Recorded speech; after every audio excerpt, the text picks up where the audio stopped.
ನಮಸ್ತೆ. ಶ್ರೀ ಪರಂಜ್ಯೋತಿಯವರ ಪವಾಡ. ಇಂದಿನ ಪವಾಡದಲ್ಲಿ ಮುಂಬೈನ ಶ್ವೇತಾ ನಾಯ್ಡು ಅವರು ತಮ್ಮ ಅನುಭವವನ್ನು ಹೀಗೆ ಹಂಚಿಕೊಂಡಿದ್ದಾರೆ.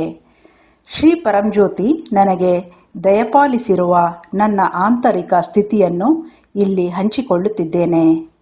ಮುಖ್ಯವಾಗಿ ನನ್ನ ಆಂತರಿಕ ಸ್ಥಿತಿಯು ನಿಶ್ಶಬ್ದವಾಗಿದೆ ಮತ್ತು ದೀರ್ಘಾವಧಿಯವರೆಗೆ ಉಳಿಯುವ ಉತ್ತುಂಗ ಸ್ಥಿತಿಗೆ ಬಹಳ ಸುಲಭವಾಗಿ ತಲುಪಲು ಸಾಧ್ಯವಾಗುತ್ತದೆ.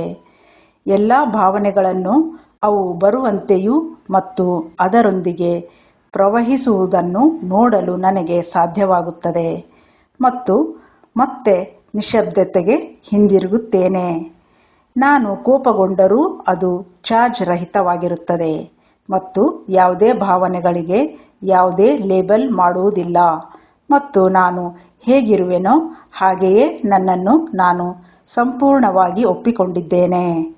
ಇದರಿಂದ ನನಗೆ ದೈಹಿಕವಾಗಿ ಆಯಾಸವಿದ್ದರೂ ನಾನು ಮಾನಸಿಕವಾಗಿ ತಾಜಾತನದಿಂದಿರುತ್ತೇನೆ. ಮೂಲಭೂತವಾಗಿ ನಾನೀಗ ಪ್ರತಿ ಸನ್ನಿವೇಶದಲ್ಲಿಯೂ ನಿರಾಳವಾಗಿದ್ದೇನೆ ಮತ್ತು ಜೀವನದಲ್ಲಿ ಯಾವುದಕ್ಕೂ ಪ್ರತಿರೋಧವಿಲ್ಲ. ನಾನು ಹರಿವಿನ ಸ್ಥಿತಿಯಲ್ಲಿದ್ದೇನೆ. ಭಾವನೆಗಳು ಅಲೆಗಳಂತೆ ನಿಶ್ಶಬ್ದತೆಗೆ ಏರಿಳಿಯುತ್ತವೆ. ನನ್ನೊಡನೆ ಮತ್ತು ಸುತ್ತಮುತ್ತಲಿರುವ ಜನರೊಡನೆ ನಾನಿದ್ದೇನೆ ಎಂದು ನಾನು ಭಾವಿಸುತ್ತೇನೆ.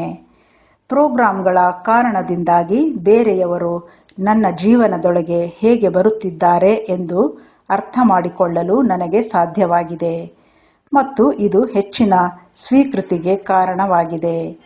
ಅನೇಕ ಬಾರಿ ನನ್ನದು ಈ ದೇಹ ಹಾಗೂ ಆಲೋಚನೆಗಳಲ್ಲ ಮತ್ತು ನಾನು ಇವುಗಳಿಗೆ ಸಾಕ್ಷಿಯಾಗಿದ್ದೇನೆ ಎಂದು ನಾನು ಭಾವಿಸುತ್ತೇನೆ.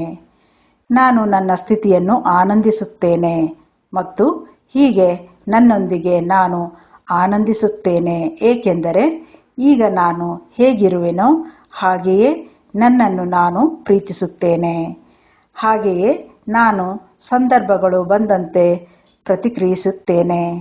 ಕೆಲವೊಮ್ಮೆ ನಾನು ಕಠಿಣವಾಗಿರುತ್ತೇನೆ ಮತ್ತು ಕೆಲವೊಮ್ಮೆ ನಾನು ಜೋರಾಗಿ ನಗುತ್ತೇನೆ. ಶ್ರೀ ಪರಂಜ್ಯೋತಿಯವರು ಪ್ರಾರ್ಥನೆಗಳಿಗೆ ಬಹಳ ಶೀಘ್ರವಾಗಿ ಸ್ಪಂದಿಸುತ್ತಿದ್ದಾರೆ ಮತ್ತು ಅವರೊಂದಿಗೆ ನನ್ನ ಬಾಂಧವ್ಯ ಹೆಚ್ಚಿದೆ ಎಂದು ನಾನು ಭಾವಿಸುತ್ತೇನೆ. ನನ್ನನ್ನು ಇಲ್ಲಿಯೇ ಸ್ವರ್ಗೀಯವಾಗಿ ಬದುಕುವಂತೆ ಮಾಡಿದ ಶ್ರೀ ಪರಂಜ್ಯೋತಿ ಅಮ್ಮ ಭಗವಾನ್